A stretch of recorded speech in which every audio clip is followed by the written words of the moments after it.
Semoga Allah nanti kuatkan saya dan apapun yang saya sampaikan bisa teman-teman pahami dan akhirnya balik lagi ke saya, semoga berguna gitu ya.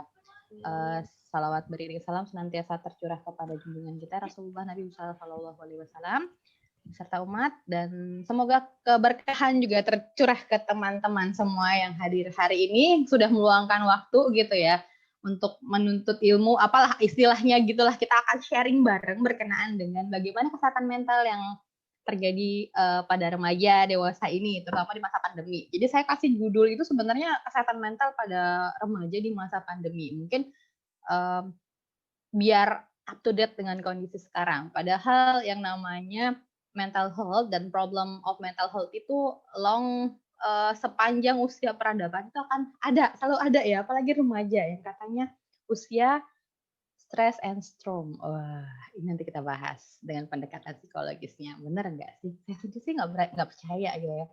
Tapi remaja sendiri ngaku, saya itu lagi sedang mencari jati diri gitu. Saya nggak tahu Bu, saya buat karena saya remaja. Jadi sebagai semacam alibi untuk boleh merasa bersalah atau boleh salah, emang iya.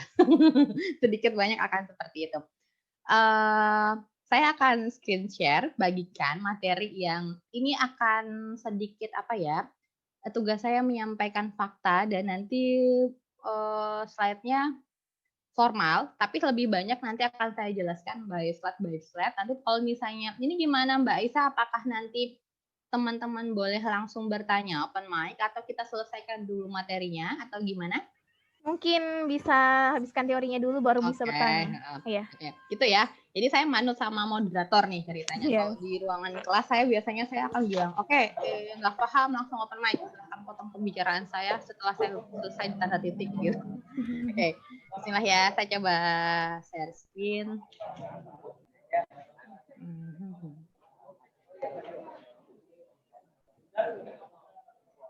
Sudah lihat semua teman-teman?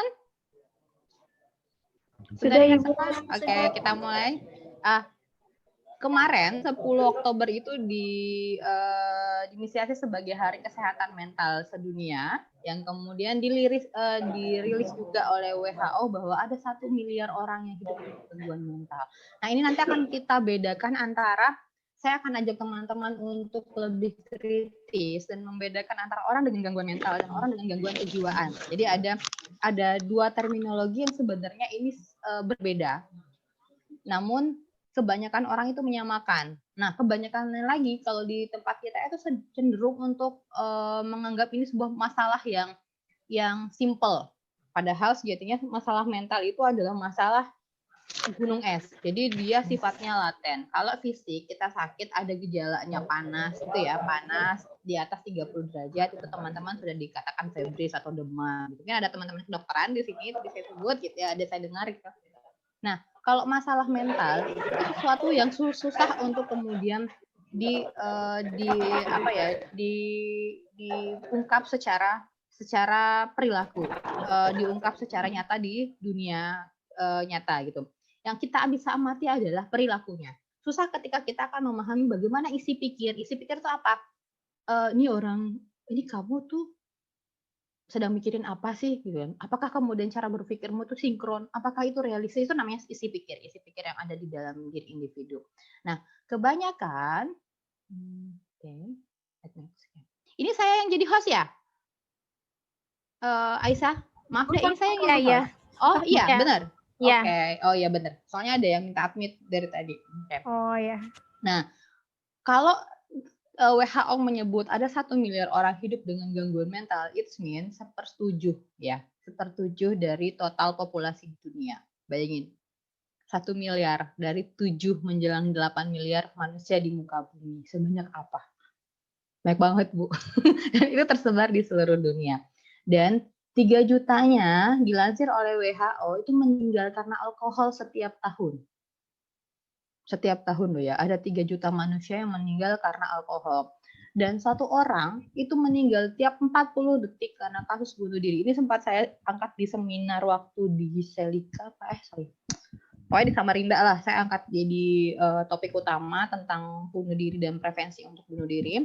pada remaja juga waktu itu, ternyata data terakhir itu makin banyak. Setiap 40 detik itu satu orang meninggal karena bunuh diri. Dan tadi kalau nggak salah saya di salah satu literasi menyebutkan bahwa 800.000 remaja itu meninggal karena kasus bunuh diri. Nah, itu sesuatu angka yang wah, bayangin aja ketika populasi dalam satu desa mungkin kita sebut kampung apa gitu, penduduknya tuh nggak nyampe 800.000, tapi ternyata total populasi yang meninggal karena bunuh diri setiap tahun itu ada 800.000. Itu manusia loh, nyawa loh.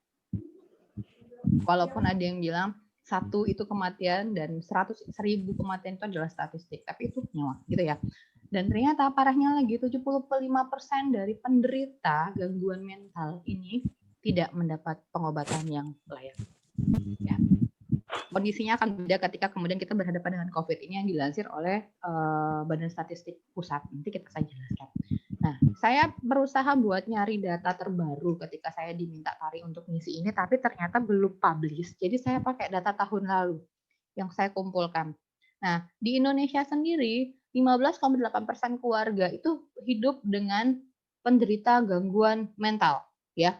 Tadi saya bilang ketika kita bicara tentang gangguan mental itu range-nya dari ringan sampai paling berat. Nanti bedanya apa, Bu? Nanti saya jelaskan, ada satu grafik yang kayaknya inti pembahasan saya ada di situ gitu. Dan yang lebih menarik itu tahun 2019 kemarin ketika film Joker dikeluarkan, 1 dari 100 orang Indonesia mengalami gangguan jiwa setelah nonton ini. Ada apa sih? Gitu ya. Tanda tanya besar sebenarnya di saya gitu ya. Ada apa? Kok segitu gampang terpengaruh oleh cerita fiktif gitu ya. Tentang seseorang yang punya personality disorder. Nah, gangguan personality yang nyatanya itu menarik perhatian banyak orang di muka bumi untuk dibahas. Ini sempat kita lakukan bahasan, kalau nggak salah di Fakultas Psikologi sempat bikin bedah film ini, kalau nggak salah. Nah, kita lihat lagi dari total yang mengalami gangguan jiwa berat, gangguan mental berat jiwa. Ini kita bedakan tadi di awal, saya akan membedakan antara ODGJ, orang dengan gangguan jiwa, dengan ODGM, orang dengan gangguan mental. Ini teman-teman akan lihat bahwa mereka yang punya gangguan schizofrenik, nih, schizofrenik itu bahasa ilmiah dari yang kalau misalnya teman-teman lihat jenis gangguannya itu yang kayak orang-orang di pinggir jalan, nggak pakai baju. Tuh, orang-orang schizofrenik tuh. Kami menyebutnya ODGJ. Kita dilarang sekarang untuk bilang orang gila. Kita disarankan untuk menyebut mereka dengan ODGJ, orang dengan gangguan kejiwaan. Dan itu dalam kategori sangat berat, gangguan jiwa sangat berat. 51% gitu ya, penderita schizofren itu tidak rutin minum obat. Padahal salah satu usaha preventif untuk mencegah kekambuhan itu dengan rutin minum obat. Nah, ini yang dirawat di rumah sakit jiwa. Ada yang kemudian dirawat di rumah sakit jiwa, tapi ada kemudian orang tua merasa malu, kemudian mereka rawat sendiri. Nah, pada kondisi-kondisi orang keluarga dengan ODGJ tadi, ini kondisinya jauh lebih berat adik-adik. Nanti kita bisa diskusikan di belakang ya. Nanti ini saya paparkan dulu data-datanya. Biasanya gitu kan, ketika kita membahas tentang suatu kejadian, kita akan lihat dulu prevalensinya, biar teman-teman dapat gambaran. Oh, ternyata gangguan jiwa atau gangguan mental di Indonesia itu serius gitu loh. Nggak cuma gangguan fisik doang gitu. Ini tuh akan jadi bom yang meledak di kemudian hari gitu. Sementara kita sendiri di tahun 2000 sekian akan punya surplus demografi, teman-teman jadi remaja dan jadi individu produktifnya makin tinggi, tapi ternyata itu beriring dengan bertambahnya kemungkinan gangguan mental dan gangguan jiwa pada remaja saat itu gitu ya. Nah, kita lihat lagi ternyata kapasitas rumah sakit jiwa yang ada di Indonesia itu terbatas. Dari tahun 2015 ke tahun 2008 itu malah ada yang bergeser turun. Dari 44 jumlah rumah sakit jiwa di seluruh Indonesia itu jadi 43. Biasanya ini berkaitan dengan otonomi daerah atau perubahan status rumah sakit biasanya. Ada rumah sakit yang kemudian dari rumah sakit jiwa berganti menjadi rumah sakit dengan ketergantungan obat. Dan rumah sakit umum yang sifatnya lebih luas.